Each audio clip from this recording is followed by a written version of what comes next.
think he wants us to pick up where he left off. You know, saving people, hunting things. The family business.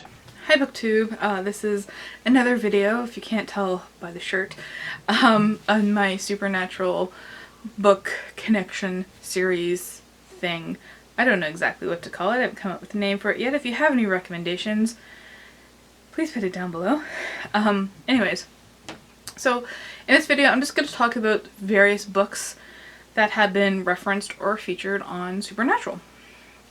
Aside from the various journals, the grimoires, and the angel and demon tablets, these are books that you can find in real life.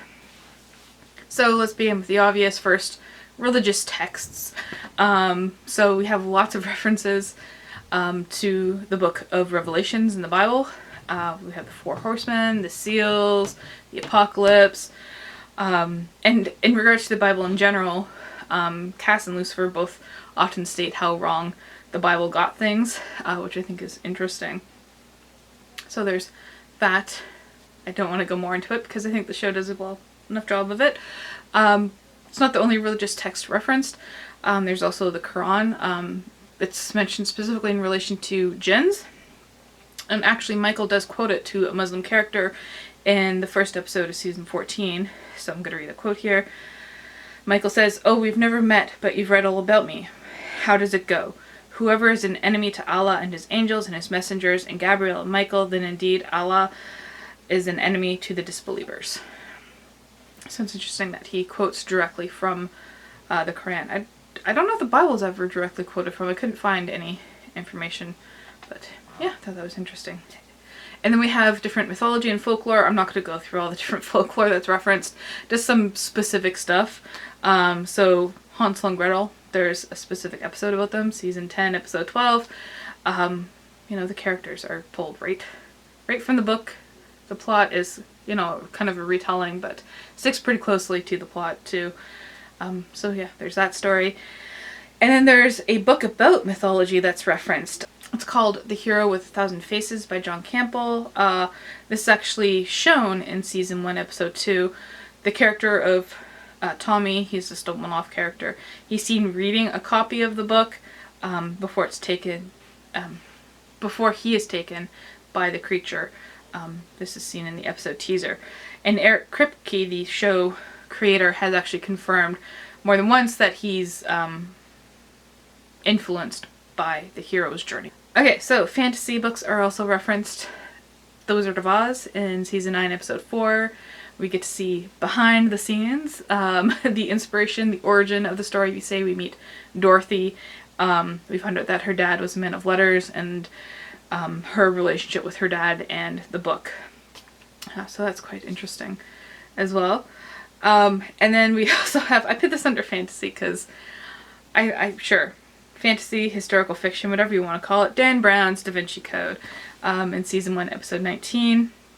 Sam actually references the book when Dean suggests that there's possible hidden clues in this cursed painting. And Dean doesn't understand what Sam means, and he says he's still waiting for the movie to come out of the book. And the Da Vinci Code was released a month after the episode aired, so the movie hadn't come out yet. I just thought that was interesting. And then we have Neil Gaiman's Sandman, the series, specifically in season 11, episode 10. Billy is seen reading the Neil Gaiman comic book Death, The Time of Your Life, and Billy plays a Reaper. Or Billy is a Reaper. And then also Sam asks Lucifer a question. He's like, well, let's say you gank her, then what? And Lucifer says, I don't know, move to LA and solve crimes, which is a reference to the TV show Lucifer, which is based on a character from Neil Gaiman's comic, The Sandman. I also recommend, if you're a fan of Supernatural, Lucifer is quite good too. The last season is really weird. I haven't finished watching it. It hasn't compelled me to finish it, but the first 4, 5 seasons, I don't know how many seasons there are, but the seasons before that are quite entertaining. Classics, right? They have to be mentioned. The Odyssey, the ultimate classic, I guess. Season 10, episode 5. The episode Fanfiction, where the boys go and watch the High School Musical based on their lives. So the whole episode uses the muse Calliope. So Maggie, the character, she grabs actually a copy of the Odyssey and she smashes Calliope over the head with it. And Calliope is one of the muses evoked by Homer. So it's kind of meta and funny. And then we get a direct reference to Kurt Vonnegut. When they meet Chuck for the first time in season 4, episode 18, they have this conversation. Chuck says, "It's very Vonnegut." Dean says, "Slaughterhouse-Five Vonnegut or Kate's Cradle Vonnegut?" And Sam's just like, "What?" And Chuck like, "It's Kilgore Trout Vonnegut. I wrote myself into it. I wrote myself in my house, confronted by my characters." So references there. And also references to Dean being a reader. Pretty cool. I think that's a nice segue. I wouldn't call Kurt Vonnegut necessarily Americana. He's there, but he also challenges a lot. So we're moving into some American classics. Our Town by Thornton Wilder is directly mentioned in season 1, episode 16. So Dean says, "You know, I've got to say, Dad and me did just fine without these stupid costumes. I feel like a high school drama dork. What was that play you did? What was it? Our Town. Yeah, you were good in it. It was cute." And that play is interesting because it also includes a part where the dead come back to life to observe life on Earth. So it's kind of got that supernatural ghost element there. On the Road by Jack Kerouac. Eric Kripke himself said that the characters Sam and Dean were named after the characters from On the Road, Sal and Dean. It's about road trips across America. They would have been driving a car which would be now called a classic. I'm pretty sure it was just a normal car in that time, but in our present it's a classic car, so there's those connections too. And a last book I could find referenced is in season 13, episode 3.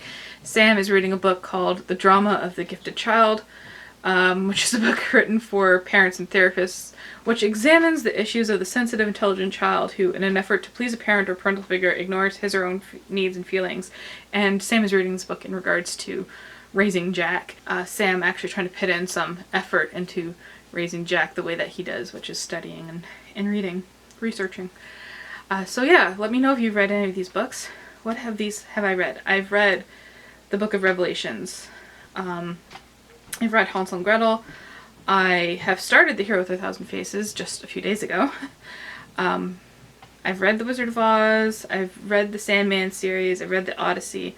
I've read a lot of Kurt Vonnegut. I've read Slaughterhouse-Five, Cat's Cradle, and some of the Kilgore Trout stuff. I even read a book written by Kilgore Trout. I've read On the Road, and that's about it. So maybe I should look more into these books and reading them. So thank you for watching. We got work to do.